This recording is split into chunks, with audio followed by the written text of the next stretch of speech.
If it's Thursday, the president's poll numbers keep sliding as prices keep rising. Questions over how much worse it could get and if Democrats and the White House can turn it around in just a moment. Plus, former President Trump says he's made a decision about running in 2024, and it's a matter of when he makes the announcement, not if. Why some Republicans worry the news could throw a wrench into their plans to take back Congress. And later, horrific Russian atrocities in searing detail. A new report from European security officials lays out evidence of unspeakable war crimes happening throughout Ukraine. That story and more live from Kyiv, all ahead.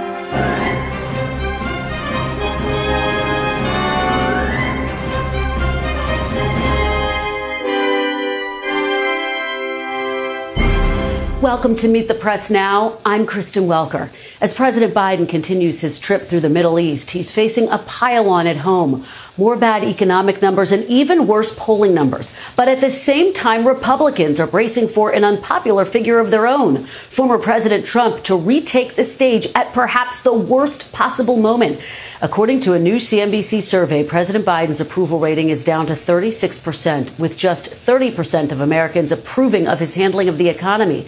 Both numbers are all-time lows for this president and lower than both Donald Trump and Barack Obama's all-time lows. Now, a separate poll from Pew puts the president's approval rating at just 37%, a new low for his presidency there as well. All of this comes as the Labor Department reported today that wholesale prices for U.S. goods shot up more than 11% last month over a year ago, just shy of the record set in March. And that comes a day after the Labor Department reported the worst rise in inflation in 40 years, with prices climbing more than 9% over the last 12 months. Republicans have invoked President Biden's comments from December that inflation had reached its peak then to bolster their argument he can't be trusted with the economy. But Republicans' focus on 2022's elections may get sidetracked by Donald Trump's 2024 ambitions. This morning, we learned that the former president is set to speak at a summit in Washington later this month, his first time back in the nation's capital since Inauguration Day of 2021. And in an interview with New York Magazine just posted, Mr. Trump says he's made his decision about whether to run in 2024 and is just mulling when to announce it. That has some Republicans sounding the alarm. As the Washington Post reports, Donald Trump is looking to fall to launch a 2024 campaign, potentially upending the midterms. A lot to break down here, folks. For more, I'm joined by NBC's Vaughn Hilliard, who's been covering Donald Trump for months, Steve Leisman, senior economic reporter for CNBC, Mark Murray, senior political editor for NBC News, and in a moment we'll be joined by my colleague Carol Lee as well, who's traveling with the president in Israel. So, Vaughn, I want to start with you and these revelations today. Former President Trump telling New York Magazine that he's already made up his mind, but is unsure of when to announce that he's going to run for president again. You have been out on the campaign trail. You've been following the former president for months as he ramps up a potential run. What can you tell us about this? Yeah, Kristen, we've known that the former president was eyeing this 2024 announcement before these November midterms here. But in today's interview with Olivia Nuzzi from New York Magazine, this was the most explicit that he had been on the record talking about this potential run here. You know, in large part, when you look at his own quotes in this piece, he is acknowledging that the decision at this point for him is just whether he does it before the midterms or after the midterms. And he said to Olivia that he believes that if he were to announce that he would push several others who are considering it away from announcing their own runs here. And just take Florida Governor Ron DeSantis. You know, there's a new New York Times Siena College poll released this week that showed among Republicans nationally, DeSantis appears at this time to be the next best potential competitor to Donald Trump with about 25% support here. But Ron DeSantis, he has his own re-election bid for governor this November here. And you've already seen the likes of Mike Pence, Mike Pompeo, Nikki Haley, Tim Scott, others that have made their way to Iowa, New Hampshire, South Carolina, as they mull whether to announce potential candidacies themselves. This would allow Donald Trump to get ahead of everybody else and lay down that this party is still his, and it's a matter of whether other Republican lawmakers and supporters want to be on board with him or open up the field here. And Vaughn, because you've been on the campaign trail, I know you, like I, have been talking to a number of Republicans to get their thinking about what the impact on the midterms could be. They want to make the midterms all about the Biden economy. How jittery are the Republicans that you're talking to there on the ground about the former president announcing in the summer before the midterms?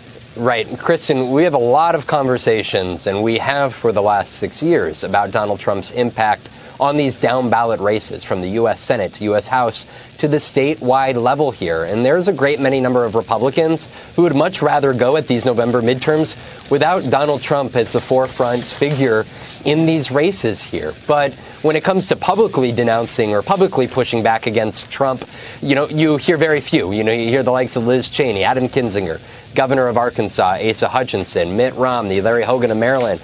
But outside of this handful of Republicans, you're not hearing many who are publicly telling the former president to stay away. And that is why you see Donald Trump, not only this last weekend in Nevada and Alaska on the campaign trail, but this Saturday, he's going to be in Arizona with the leading candidate there, Republican candidate for governor, the leading candidate for the U.S. Senate, the leading candidate for Secretary of State.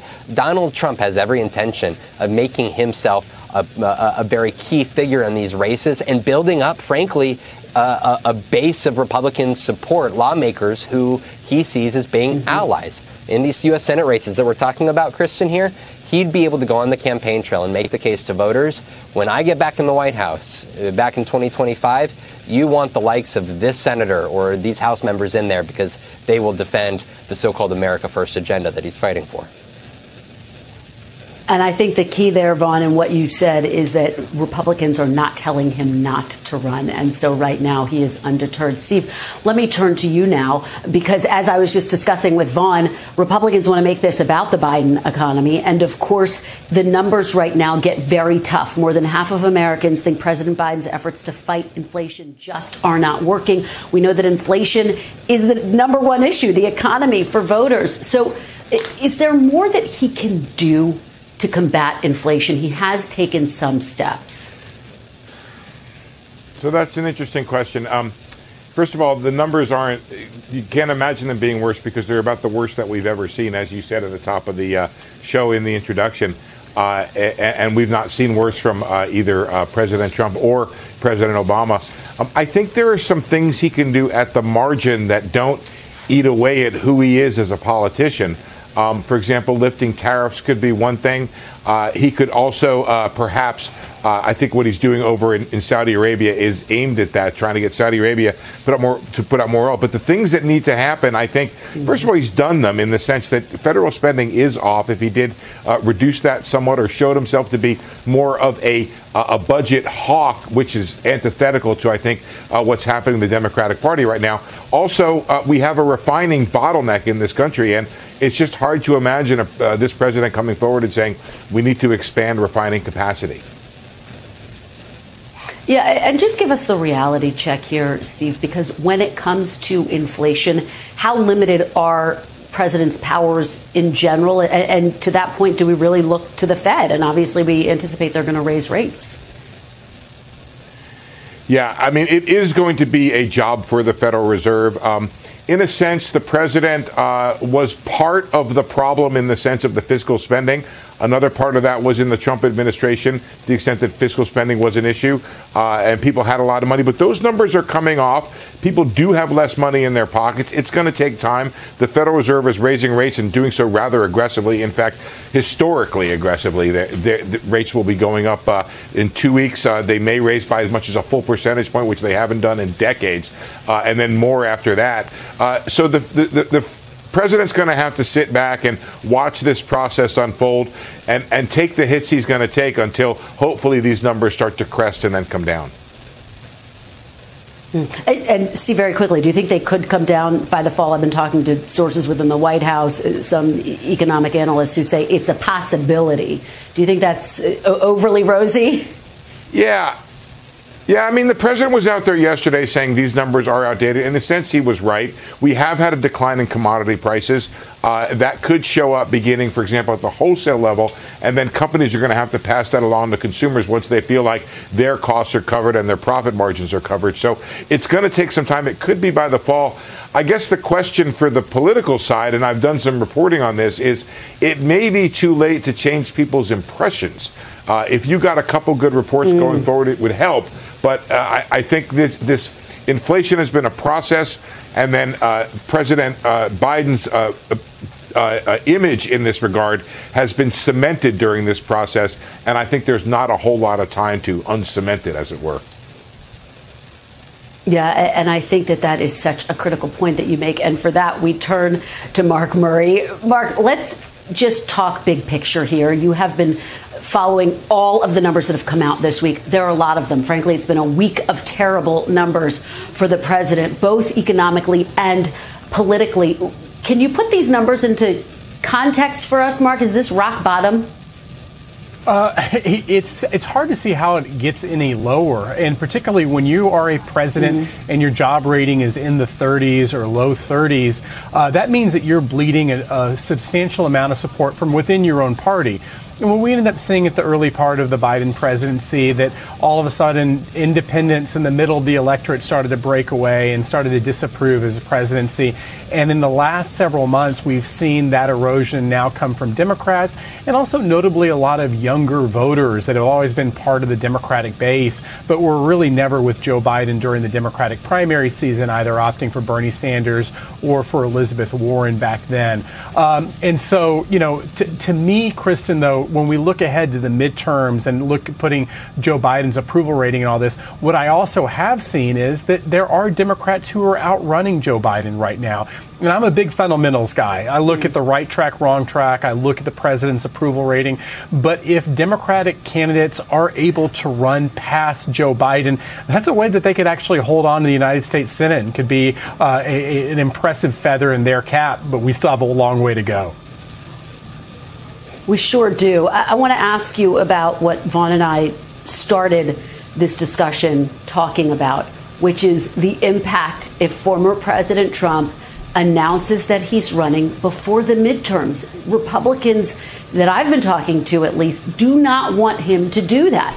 They're saying, look, this could be ultimately the worst thing he could do as they see big potential wins in the midterms. So how much would it hurt Republicans, do you think, Mark? Yeah, Kristen, let's even put aside the 2024 conversation. I think it's pretty clear that Donald Trump hasn't really helped his party when you actually look ahead to the general election, particularly in these Senate contests. You look at someone like Mehmet Oz, the candidate he ended up endorsing in Pennsylvania, who certainly right now doesn't seem to be running all that well against a John Fetterman who's even been off the campaign trail. We look at, the Arizona primaries are coming up next month, but it's not necessarily clear the Republicans have a great candidate to run against Mark Kelly in Arizona. And then in Georgia, it was Donald Trump who ended up picking Herschel Walker to be the candidate against Raphael Warnock. And again, we have a long ways to go. I still believe in political gravity. But right now, you end up having Raphael Warnock running ahead of Herschel Walker in a lot of polls. But then when you put the 2022 focus back on, one ability and one benefit of being the party out of power is that you get to actually reinvent yourself and say, hey, we've been out of power. We're going to bring fresh new ideas. The problem with Donald Trump hovering in the background, either in these midterm contests or when it comes to 2024, is that the Republican Party still is the same political party that ended up losing the White House in 2020, that they're the same party that ended up losing control of the United States Senate. And not to be able to offer something new does end up mattering at the very end, particularly to persuadable voters.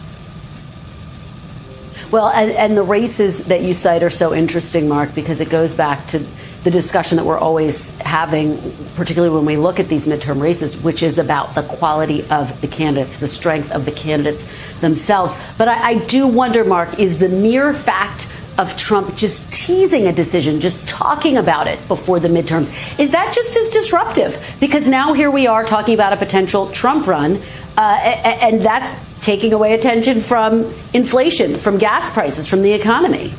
Disruptive, but also, Kristen, what's also disruptive is it takes away from the attention from the really damaging January 6th committee revelations that just ended up coming out on Tuesday. And, we've often seen Donald Trump kind of have the flair to be able to control a lot of news cycles. And it is worth noting, and I think it's some important context here, that when we end up seeing about him saying, hey, I might run, or it's only a matter of is it going to be before the midterms or after the midterms, that changes the conversation away from what we've been learning about the January 6th. And of course, we have another January 6th hearing next Thursday. But I do think that him kind of talking about this in the context of January 6th, in the context of that federal investigation in Atlanta, is noteworthy.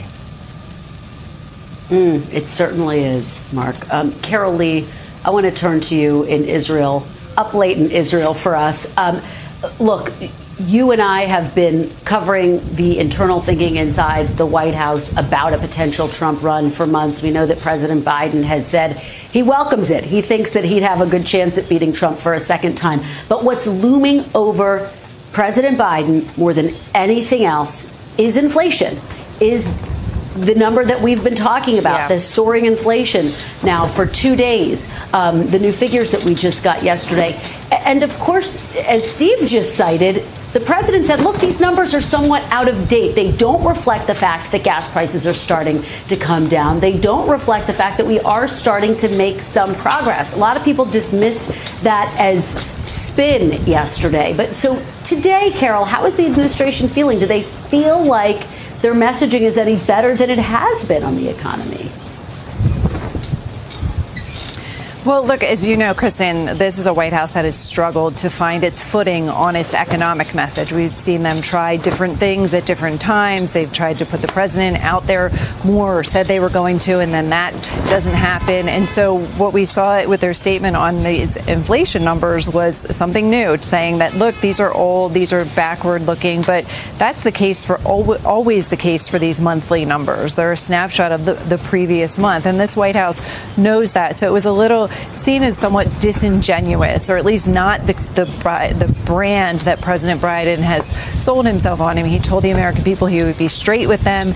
And so a message like that is something that can be perceived as, A, not being straight with them, but also just not speaking to their problems. They're not looking for data. People who are struggling with high gas prices, high food costs, and everything really that's going up in terms of what it costs. They're looking for solutions and empathy. And empathy is one of the things that this White House said that the president would be conveying more of at the start of this year. And so we see he tries it in fits and starts, but he really hasn't found its stride when it comes to his message on the economy. And that's partly because he hasn't found solutions. So he doesn't really have much to offer here. We've seen him say he's working to bring gas prices down. That's why he's here in the Middle East and heads to Saudi Arabia tomorrow, at least partly why. And we hear him call on Congress to do things that he says will help deal with inflation, but there's not a lot of momentum there either. So he's in a bit of this bind, and they still have not settled on a message that they feel is going to carry, at least the president feels is going to carry them through to the midterms. Yeah, I think it's such an important point that you make, Carol, that the president is trying to find the right tone and to hit the empathy that you talk about, and yet there's still a sense, particularly among a number of Democrats, that he has not yet hit his stride. All right, Carol, Vaughn, Steve, and Mark, fantastic conversation. Thank you for starting us off. Now we do have some sad breaking news to share this afternoon. Ivana Trump, the first wife of former President Donald Trump, was found dead in her Manhattan apartment earlier today. Ivana Trump was the mother of three of Mr. Trump's children, Don Jr., Ivanka, and Eric Trump. She was 73 years old, and her cause of death is not yet known. The Trump family did release a statement confirming her death, calling her, quote, an incredible woman, force in business, a world-class athlete, a radiant beauty, and caring mother and friend. Our condolences to the entire family. Coming up, former President Trump, January 6th, and allegations of witness tampering. NBC News confirms the former president tried to call a White House staffer who was talking with the January 6th committee. We'll have more on that story and how the Department of Justice is watching very closely. That's next. Plus, post-Roe politics. The Democratic Party zeroes in on abortion in key battleground states with just over 100 days until the midterms. You're watching Meet the Press Now. We're back after a quick break. Stay with us.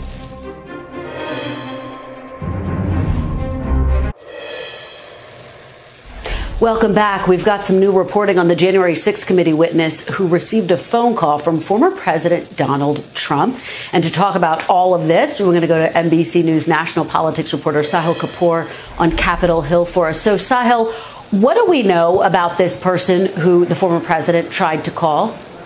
That's right, Kristen. We reported last night, NBC News reported that this was a member of White House support staff who former President Trump apparently tried to call. This is according to a cliffhanger that Congresswoman Liz Cheney, the vice chair of the committee, left us with at the end of last hearing. We don't know the identity of this person, but our colleague Kyle Stewart caught up with Benny Thompson, the chair of the committee, just a little bit ago, who further clarified that this was a White House employee.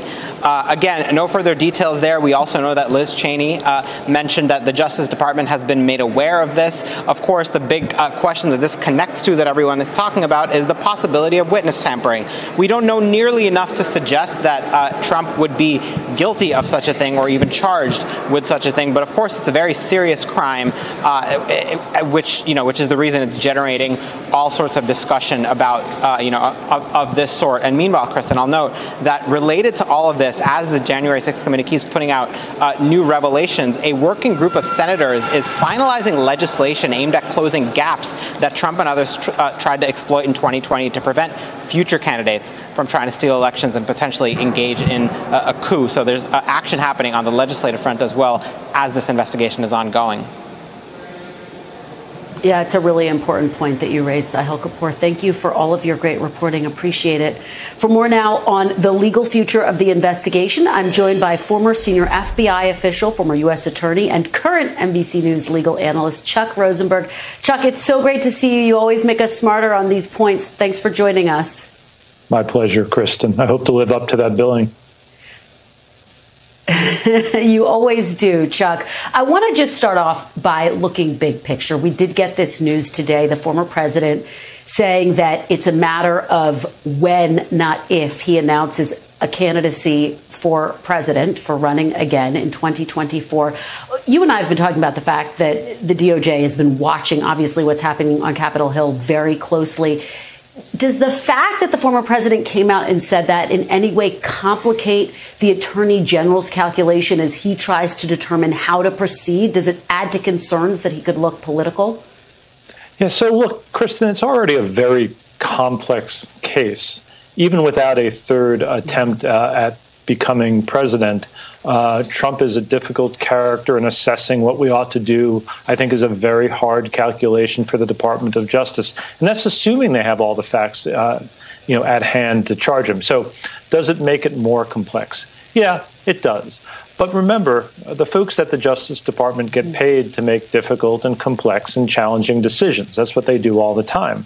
And so I'm confident, and I'm biased because I come from that world, but I'm confident that they'll make a principled decision here, whether or not Trump runs. We may not all agree with it. We may not all like it. We may have different ideas of what they ought to do. But I'm confident they'll make a principled decision. Yeah, it's more complex. That part's true.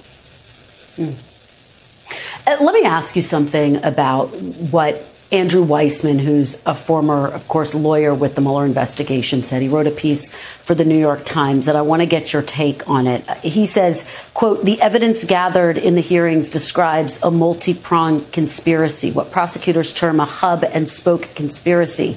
Investigating the January 6th insurrection in the context of the other means by which Mr. Trump appears to have sought to undermine the transfer of power serves to strengthen any future case by presenting the complete evidence of the perpetrator's actions and intent, and it undermines possible defenses." What do you make of that? Is the committee building too narrow of a case for the DOJ to potentially bring charges? Well, Andrew and I have something in common. Neither of us are in the Justice Department right now. So, look, I read what he wrote. I agree with some of it. I disagree with other parts of it. I don't think you can make a determination about what the Justice Department has based on what the January 6th committee has shown. And I don't want to give the impression either that the Justice Department is sitting on a couch with a bag of Doritos simply watching the January 6th committee hearings. They have their own investigation. They're very good at these things. They have the FBI at their disposal. They have lots of investigative resources. And so we don't have enough yet, Kristen, I think, to make any valid determination. It's like, not that I've ever done this, but it would be like reading the first 3 pages of War and Peace and then writing a book report in college. We don't have enough information yet. The Justice Department has a lot more than we do, and a lot more than we've seen from the January 6th committee, and we ought to reserve our judgment. I think that's such an important point that you make, Chuck, that we don't know everything that the Justice Department knows. These are two separate processes that are unfolding. Let me ask you about what I was discussing with Sahil, which is that big bombshell by Vice Chair Liz Cheney at the end of the last hearing when she said that a witness had been contacted by former President Trump, someone with whom they were in contact. How legally damaging is that to the former president? Because we don't know the substance of the contact. We don't know if he left a voicemail.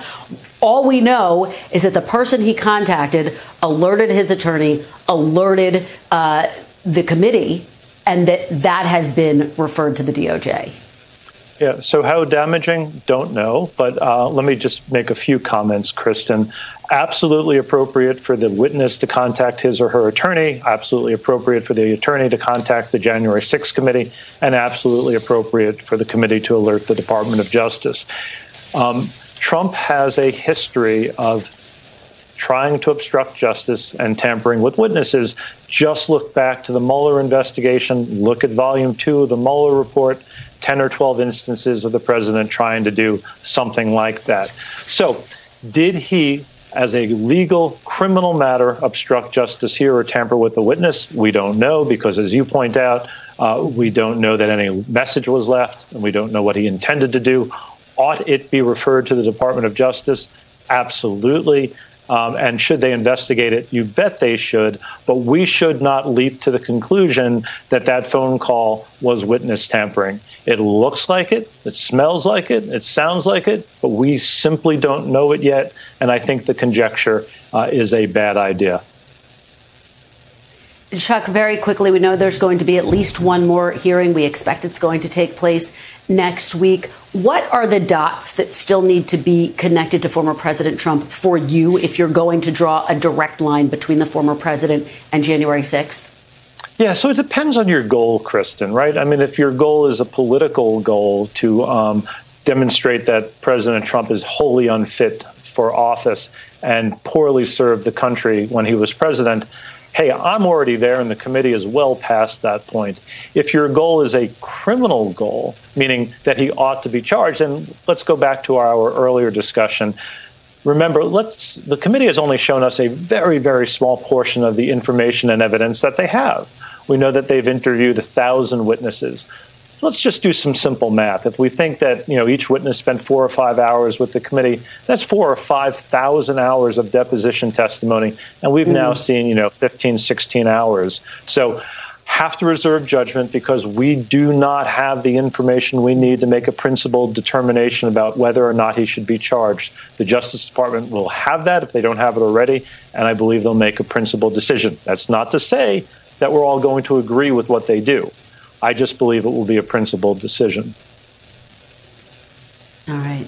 Chuck, thank you so much for joining us. I said you would make us smarter, and you did. You always do. Really appreciate it.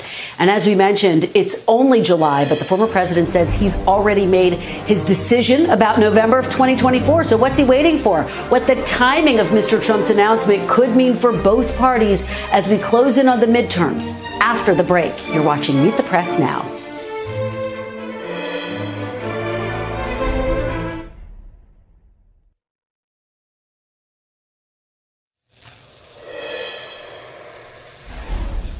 Welcome back. As the 2022 midterm election gets closer, Donald Trump is already looking ahead to 2024. As we mentioned in an interview with New York Magazine, the former president said he's already made his decision about running for a second term. But when he'll share that decision It has concerned some Republicans who fear a pre-midterms announcement could jeopardize their chances at retaking Congress in November. Democrats, meanwhile, hope voter anger over abortion and guns is enough to drive turnout despite frustration over President Biden's leadership. We have a lot to break down here. Joining me now to dive into all of this is our great panel, Eugene Daniels, Politico White House correspondent and an MSNBC political analyst. Also with me, Democratic strategist Adrian Elrod and Republican strategist Jim Dornan. Thanks to all of you for being here. Really appreciate it. Eugene, I want to start with you. I want to start with your reporting. Talk about the concerns inside the Republican Party about a potential Trump announcement. What are people telling you? How concerned are they that he's going to announce sometime this summer, sometime before the midterms, and then all of the focus is going to be on the former president? Exactly. Republicans have been saying for more than a year, when we talked to them last year in the beginning of the year, to figure out whether Donald Trump, one, meddling in the primaries, and two, whether he wanting him to talk about 2024. And what they would tell you is, one, they wouldn't find it helpful for him meddling in the primaries. He's doing that. And two, what they would tell you is they didn't really want, they were hoping that he would kind of, take a seat in the back and allow them to kind of do their thing, pick their primary and win in November. That is also seemingly not happening. And so what they are telling you now is we're hearing this, we see the story from Olivia Nuzzi at New York Mag, all of the stories from New York Times, Politico about President Trump thinking about saying that he's going to run any day now, possibly September, maybe before the primaries. They know that this is going to give Democrats a boost that Republicans do not want them to have. One of the best things that ever happened to Joe Biden was that he was running against Donald Trump. And so when you have Donald Trump as a figure that you can talk about as a danger, which is what Democrats are planning to do, they're kind of getting giddy. And I know Adrian is probably going to speak to that as they're thinking about Donald Trump being someone they can point to. That is something that Republicans are worried about. They won't say that publicly and on the record. They'll say that behind the scenes and to us on background. But they do have, there are a lot of concerns about this and the effect it will take. Jim, weigh in on that point. And do you think that a Trump announcement over the summer in September boxes out any primary challengers, makes it less likely that someone like a Ron DeSantis is going to get into the race? I think it boxes out some. I don't think it boxes out all. Trump's numbers, as we've seen, you're showing here, are good. They're not great. He's had very mixed bag in his primary endorsements. And frankly, the thought of this is striking abject fear in the hearts of a lot of Republican consultants right now. I mean, I heard from a Democrat friend of mine and I think, Eugene, you used the word giddy. That's exactly what she was. She was absolute giddy at the thought of Trump getting into this race. And I think it's a big mistake. I think it's going to have an effect on the midterms. And I think it's got a lot of people scrambling and worrying. Adrian, your take? I mean, I can remember when the Clinton campaign was giddy over Trump being her challenger, and obviously he was able to pull out a victory. Do Democrats run the risk of being overly confident in this moment? Yeah, I mean, Kristen, I don't think that we are overly confident. I think Jim and Eugene really laid out sort of where Democrats stand on this. We also have to keep in mind we really haven't heard much from Trump in the last year and a half. He's not on Twitter anymore. If he does any interviews, they tend to be on, fringe right networks or maybe the occasional Fox interview. So we're not hearing a lot from him in the mainstream media. But yes, of course, Kristen, we can never underestimate Donald Trump. I think right now it's very telling that he's under 50% in most polls. And obviously as a sitting former president, that is not a good number to run on. I think he's also feeling the heat from Ron DeSantis. But look, we never want to underestimate him. I do think he's going to have an impact, probably adversely, on GOP candidates in the midterm elections. He's not had a great track record.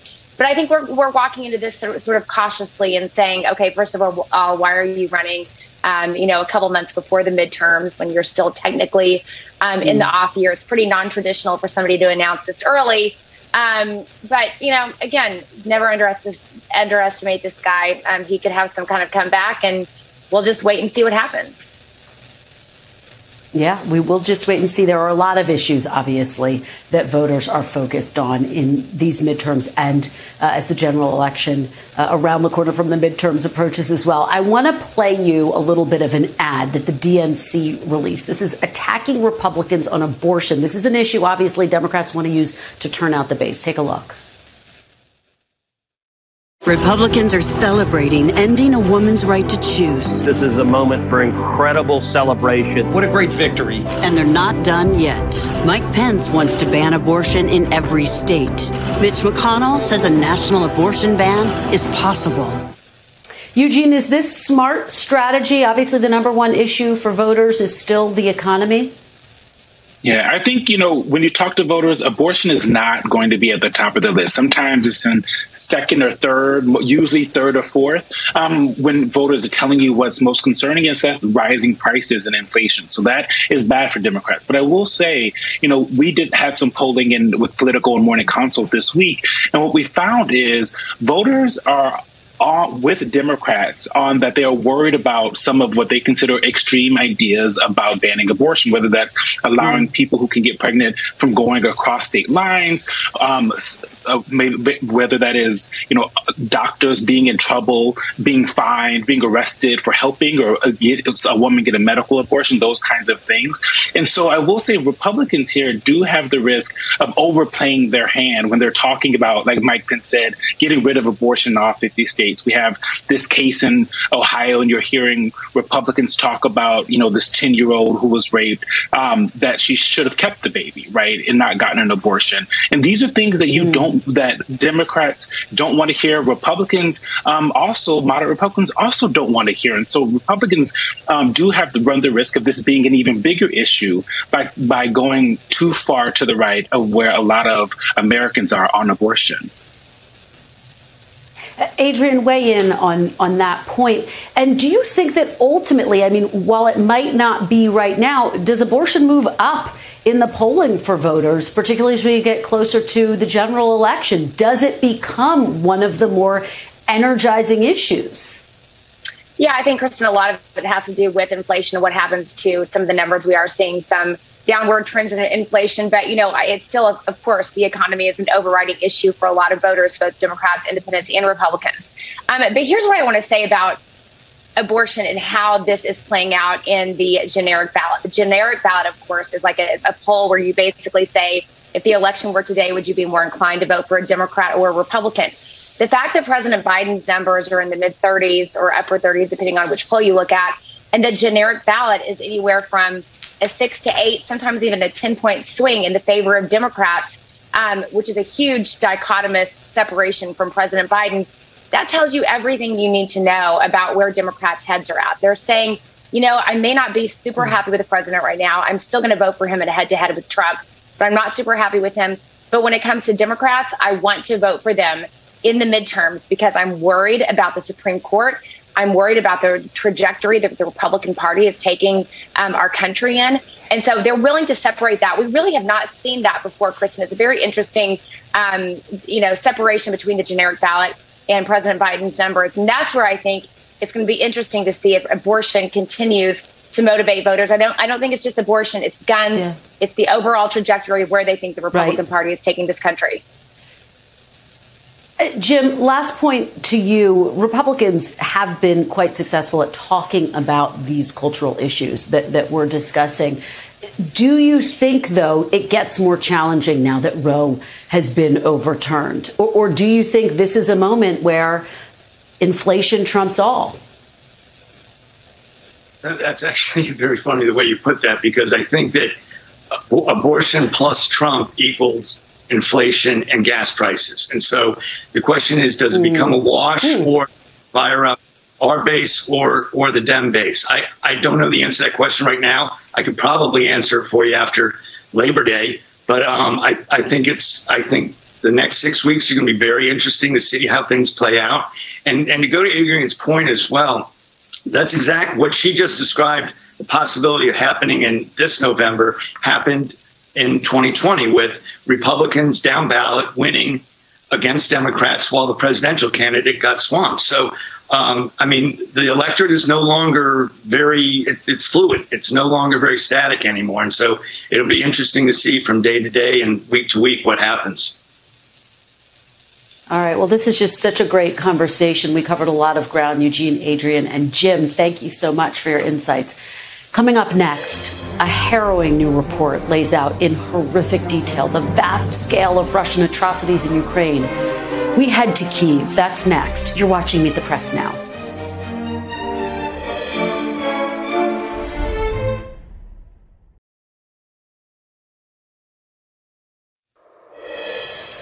Welcome back. The OSCE, an international organization for security, released its second report today by independent experts detailing more violations of international humanitarian and human rights laws in Ukraine. According to the report, following Russia's withdrawal from Kyiv, regional police forces reported more than 900 civilian bodies have been discovered, and nearly 95% of those were simply executed. In Bucha, where we saw horrific images of Russia's atrocities against civilians, investigators found a series of torture chambers where prisoners were interrogated and waterboarded. The experts also detailed violence against vulnerable groups, including women and children. As of early June, the UN Office for Human Rights received reports of 124 alleged acts of conflict-related sexual violence, but the OSCE report says that number is likely much higher, as many incidents fail to be reported. The Office of the Prosecutor General of Ukraine also reported that as of June 24th, 338 children were killed as a result of the war. In Bucha, some children witnessed the execution of parents and relatives. These findings come as Russia struck another city today, this time in central Ukraine, killing at least 23 individuals, including children. Just devastating images. I'm joined now by NBC News correspondent Ali Arouzi, who is in Kyiv for us. Ali, thank you so much for being here. I want to start with that strike. What more do we know? What more do we know about the casualties? Hey, Kristen. Well, 3 missiles hit an office building that had shops in the bottom as well. And it just devastated the area. The pictures are just horrifying of what happened there, and the intensity of the blast blew cars into the building. So, as you mentioned, 23 people were killed, 3 of them children. 66 people have been hospitalized. 34 of them are in serious condition. 5 of them are in critical condition, and there's another 39 people missing. So it just shows how reckless and how ruthless these Russian attacks are, and they're happening with alarming regularity. You know, there was only another one 5 days ago in Chasiv Yar, which killed 48 people, another 23 people today. So in 5 days, they've killed over 70 civilians in apartment blocks and office buildings. And there's a massive rescue and operation going on there to try and find people that are trapped under the rubble. And I have to point out, Kristen, this is a city far from the front lines. This is in the southwest of the country. There's no military installations there. You know, the Russians say they use precision munitions to hit military targets. This couldn't have been further from a military target. Talk to me, Ali, about this OSCE report, which details disturbing acts of human rights violations. Do their findings back up what you have seen and reported on in the ground? It certainly does seem to. You know, all the accounts I've heard, all of the people we've spoken to, all of the aftermath of the places that we've visited paints a very grim picture of what's happened here on the ground in Ukraine. I mean, they've been conducting themselves very ruthlessly here. I mean, I've spoken to people from Mariupol that were almost starving to death. I spoke to this 23-year-old girl last time I was here. She made a suicide pact with her sister because they had no more food in Mariupol. I mean, that's not just the scenario of somebody having their hands tied behind their back and being shot execution style. They're also starving people to death, and that's a war crime. So yes, it's happening across the board. Well, it continues to be devastating and so critical that you are there shining a light on it. Ali Arouzi, thank you so much. Really appreciate your great reporting.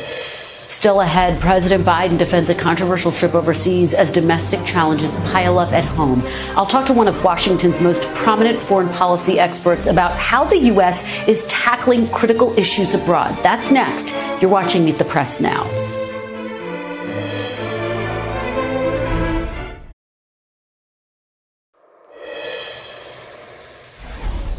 Welcome back. President Biden wrapped up his meetings today with Israeli leaders, including with Prime Minister Yair Lapid. The two leaders signed a joint declaration today that reaffirms the bond between the U.S. and Israel and pledges to never allow Iran to acquire a nuclear weapon. But in their remarks shortly after, the two leaders seemed divided on just how to achieve that goal. Take a listen.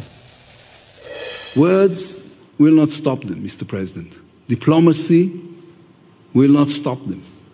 The only thing that will stop Iran is knowing that if they continue to develop their nuclear program, the free world will use force. The only way to stop them is to put a credible military threat on the table. I continue to believe that diplomacy is the best way to achieve this outcome, and will continue to work with Israel to counter other threats from Iran throughout the region. Doesn't get more stark than that. I am joined now by Richard Haas, president of the Council on Foreign Relations. Thank you so much for being here, Richard. Really appreciate it. Let's start with those remarks today. You can hear the disparity in the two leaders' words that they're using, the tone that they're using. They're clearly not on the same page. And yet here's President Biden holding these critical meetings. Do you get the sense they were able to find any common ground today? Well, I think the common ground is they both agree that Iran gaining nuclear weapons would be a calamity. But you're right. The United States continues to believe in diplomacy, re-engaging in the 2015 agreement. The Israelis don't much like the agreement for any number of reasons. What they also don't clearly agree upon is what you would do if Iran gets very close to nuclear weapons. At what point might there be the use of military force? If so, against what kind of targets? Then there's the question of what to do against other Iranian threats around the region. So this is a really complicated case. And the backdrop to it all, Kristen, is the possibility as well that the Saudis and some others might say, hey, if Iran gets really close to nuclear weapons, we have to hedge against that and get nuclear weapons of our own. So the Middle East, as bad as it's been, could be very close to entering an even more dangerous era. No, that's important perspective that you provide there. And when you think about how we got here, of course, there was an Iran nuclear deal. Former President Trump blew up the deal. Talks currently seem to be stalled in terms of trying to broker a new deal. And President Biden said today, we're not going to wait forever. So I guess the question is, how much longer is the U.S. prepared to wait? Is there still a viable path forward here? It's less a question of time than it is what the Iranians do. If Iran uses every day, week, month to put into place the prerequisites of nuclear weapons, then time is clearly a dangerous thing. But we shouldn't kid ourselves. Even if we could go back to the old deal, it would be at most a temporary ceiling on things. Many of its important provisions would expire in a matter of years. So in no way would going back to the 2015 agreement be a quote-unquote solution. It would buy you a little bit of time at a considerable price. A lot of resources would be made available to Iran. And the question would still one day be, what do we do about an Iran that's very close to having nuclear weapons? So it's either now or later down the road, the United States, Israel, the Saudis, and others have to face that reality. So I really think, again, the question is, when do we face it and what do we do about it? And the other critical question looming over President Biden, of course, is Saudi Arabia. There's been a lot of controversy swirling around his trip there later this week. My question for you is, do you agree with the decision to meet with MBS? And what do you think the president needs to get from this visit in order for it to be successful? Well, I do agree with the decision to go to Saudi Arabia. Saudi Arabia is an important country. MBS, Mohammed bin Salman, the crown prince, could well end up being the leader of Saudi Arabia for half a century. So we've got to deal with them, warts and all. We have to think about their oil output, but also coordinating policy towards Iran. We want them to normalize relations with Israel. We want to extend the ceasefire in Yemen. We have a whole host of interests here at stake. We're going to have to learn how to agree to disagree, how to limit our differences over human rights and deal with those issues. But isolating or ignoring Saudi Arabia is not a sustainable or a serious policy for the United States. The measure of success, though, is not what we achieve today or tomorrow or the next day, is rather what over the decades the United States and Saudi Arabia work out. We've got to invest in this relationship because the Saudis matter. We shouldn't be focusing so much on what the president has in his pocket when he leaves the kingdom. All right, and we just have less than 30 seconds left. I would just ask you, is this potentially a reset with Saudi Arabia? Absolutely. This is the triumph of realism over idealism. The idea of making Saudi Arabia a pariah, again, was not sustainable. We're going to have to deal with the Saudis that exist, not the Saudis that we prefer. All right, well, we will leave it with that point. Richard Haas, thank you so much. Always good to be with you. And thank you for being with us this hour. We will be back tomorrow with more Meet the Press Now. NBC News Now coverage continues with Hallie Jackson right now.